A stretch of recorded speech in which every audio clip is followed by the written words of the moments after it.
الحمد لله رب العالمين.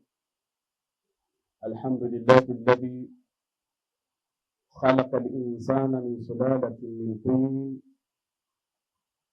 فجعله في أحسن تقويم وفضله على سائر المخلوقين وكرمه بالعقل الذي يبدل شكه باليقين وجعل له عينين ولسانا وشفتين ثم هداه النجدين ووهب إليه أن لا يعبد الشيطان لأنه له عدو مبين وأن يعبد الله وحده ويتبع صراطه المستقيم.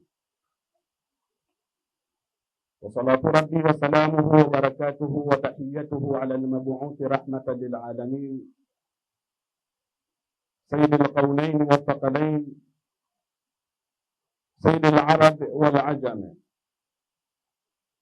المعراج سفره والبراق مركبه وكاب قوسين أو أدنى منزله الله شرفه وجبريل خادمه فيا أيها الرجون شفاعته صلوا عليه وآله وسلموا تسليما.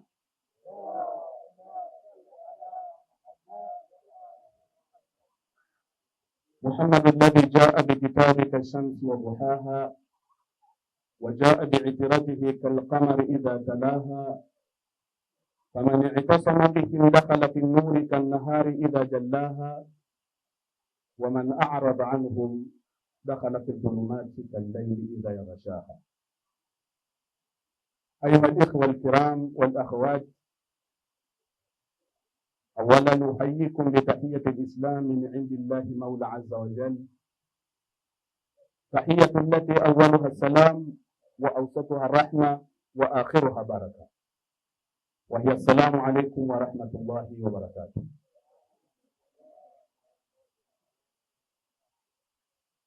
أيها الإخوة، إن هذه الأيام هي أيام الدموع والمعرفة والرجوع إلى الحق. Ndugu zangu watukufu wa Islam, baada ya kumhimidi Mwenyezi Mungu Subhanahu wa Ta'ala na kumtakia rehema mtukufu wa daraja kipenzi chake ni Mtume Muhammad sallallahu alayhi wa alihi, hakika tumekaa katika mimbari hii si kwa jambo lingine isipokuwa ni jambo la kukumbushana yale yaliyojiri katika masiku haya ya mwezi mtukufu wa Muharram. Ndugu zangu watukufu wa Islam, mwezi wa Muharram yalijiri mambo mengi sana katika masiku haya. Ndugu zangu, mwezi wa Muharram kama nilivyoeleza ni masiku ya kububujika machozi, kama vile alivyoendesha mwendesha ratiba alitueleza hapa. Hakuonekana imamu akiwa anacheka katika mwezi huu mtukufu wa Muharram. Kwa hiyo mwezi huu mtukufu wa Muharram ni mwezi wa kububujika machozi, ni mwezi wa kutambua ukweli ni upi, na ni mwezi wa kurejea katika kuijua haki. Ndugu zangu, katika siku hii au usiku huu wa nne ambapo nimepewa jukumu la kueleza yaliyojiri katika ardhi ya Karbala, tutajaribu kueleza uaminifu ambao waliokuwa nao masahaba wa al-Imam al-Hussein alayhi salam katika ardhi ya Karbala. Idhan yahsunu bina an natahaddatha an ajmal madahiri nahdhat Ashura وهي وفاء أصحاب الإمام الحسين عليه السلام. Ndugu zangu watukufu wa Islam, wa masahaba wa Imam Hussein alayhi salam katika masiku haya katika ardhi ya Karbala walikuwa ni watu waaminifu kupita maelezo, walikuwa ni watu waaminifu kupita kiasi, walikuwa ni watu waaminifu ambapo kile walichokisikia ambacho ni kibaya kitawakuta, ikiwemo ni kupata shahada, kwa upande mwingine kwa watu wengine wanaposema kufa, lakini kwa sisi Waislamu shahada ni kitu ambacho ni adhim. Sasa masahaba al-Imam Hussein walitambua hili, lakini walikuwa ni waaminifu na walibakia na al-Imam Hussein alayhi salam.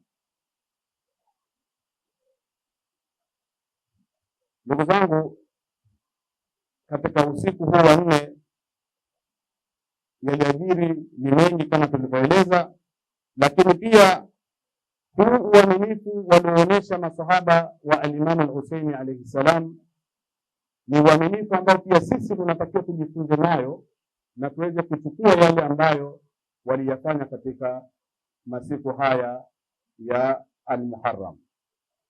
Inna al-wafaa yadhharu haqiqatan indama yathbutu al-insanu ala shidda. Ndugu zangu, uaminifu unakuja kipindi ambapo mwanadamu anakuwa amepata na shida au amepatwa na shida. Basi kuna watu ambao walikuwa kuzunguka kipindi kile, wewe ukiwa na nini? Ukiwa na neema.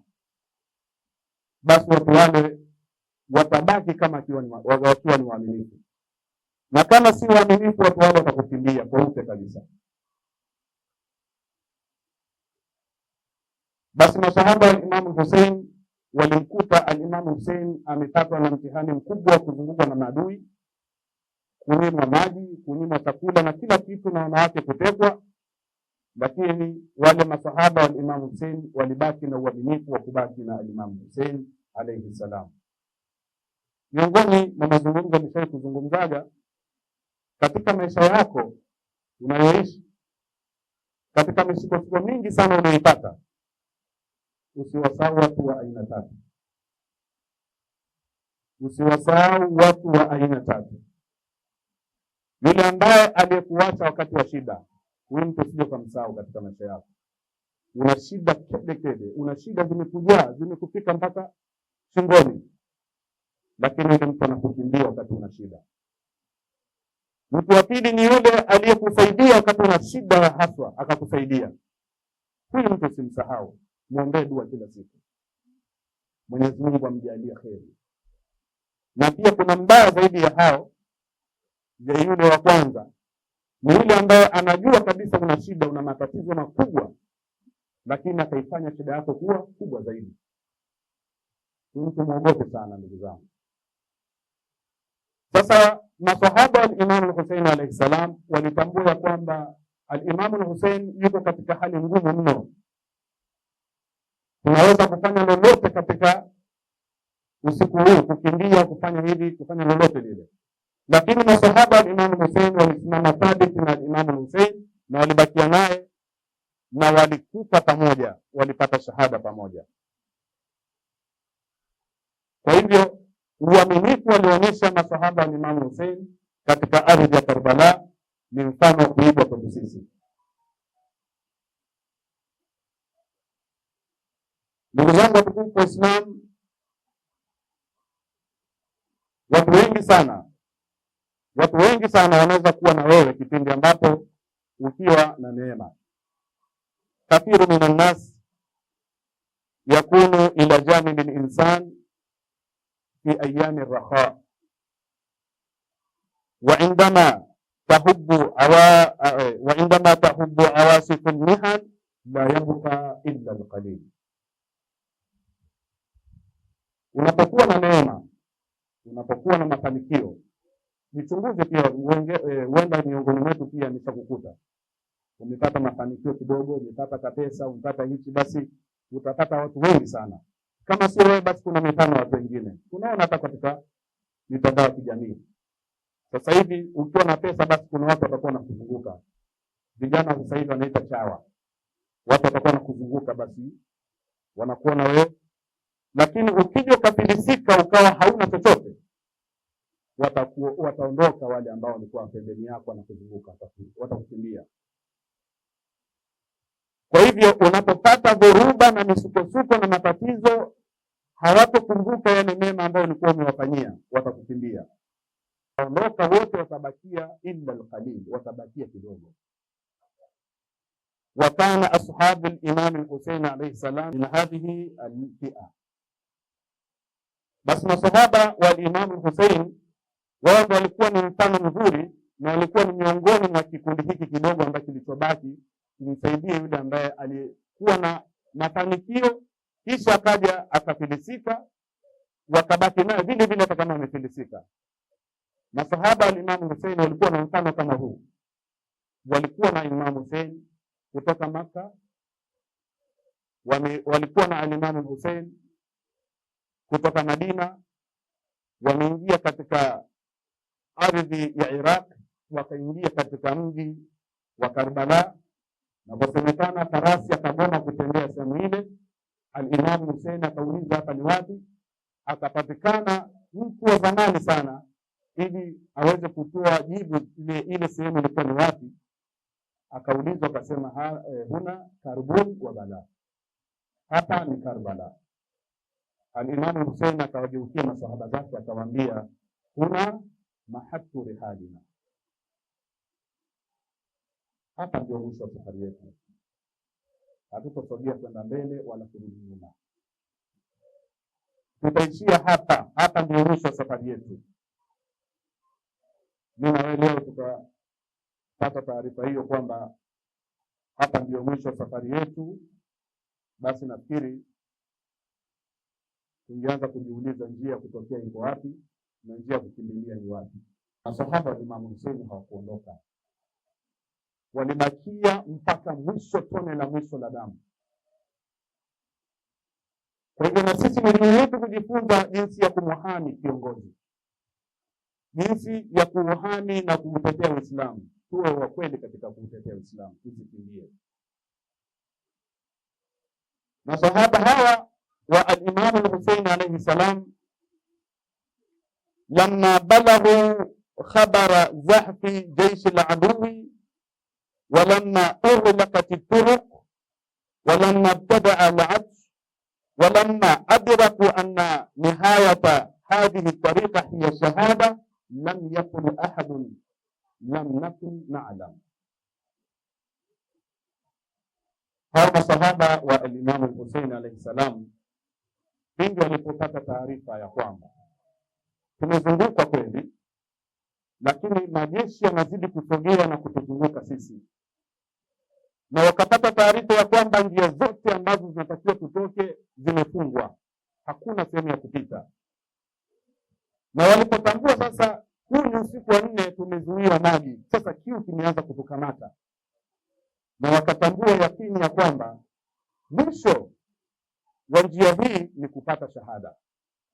Hakuna hata mmoja aliyesimama akasema bana, hili jambo tulikuwa tulijui kabla, kwa hiyo sisi tunaomba tuondoke. Hakuna. Bal baqau ala basira,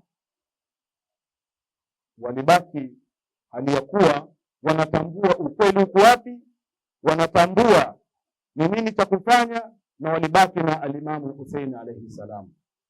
Sasa mtihani wao wa uaminifu ulikuwa ni siku gani? Mtihani wa uaminifu ulikuwa ni siku ya Ashura, Lailat Ashura. Wama adraka, hiyo siku ya Ashura ni siku adhimu, ndugu zangu wa Islam. Familia bwana Mtume sallallahu alayhi wa alihi wasallam ilipata matatizo makubwa kuanzia usiku huu wa 4 mpaka kufika hiyo siku ya Ashura.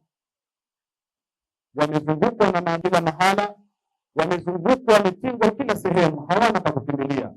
Maji wamenyimwa, chakula wamenyimwa, pia watoto wadogo pia walikuwa kiwawa na wanawake walikuwa wakidhalilishwa.